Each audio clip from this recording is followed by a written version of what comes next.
Looking for the perfect chutney to pair with your dosa? This spicy peanut chutney is rich, creamy and with roasted peanut flavor, so deliciously good with any dosa. And the best part is you can make it in just few minutes even on your busy mornings. Hello everyone, welcome to HomePlateDelights. If you are new to this channel, please do subscribe and support the channel. Let's get started and make this delicious peanut chutney.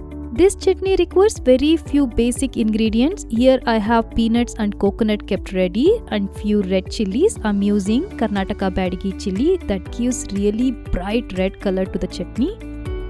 Into a pan, add about a tablespoon of raw peanuts. Roast them in medium-low flame. This step is very important because slow roasting helps to release the natural oil from peanuts, which gives an extraordinary taste to chutney.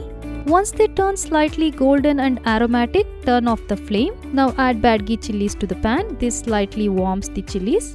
Into a mixer jar, add 1 cup of freshly grated coconut. Next, roasted peanuts and red chilies. 2 to 3 fresh curry leaves. A small piece of tamarind. Add salt as per your taste. Add some water and blend it into fine smooth paste. For tadka, half teaspoon of oil, mustard seeds and few curry leaves. And here you go. Look at this thick, bright red, creamy peanut chutney, and the aroma of peanuts is so good. Pour some tadka on top of it and it is all ready to enjoy with your favorite dosa. This peanut chutney pairs perfectly with my aromatic no ferment urad dal dosa. I already have recipe on my channel. Please do check that out. Thank you so much for watching. See you next time.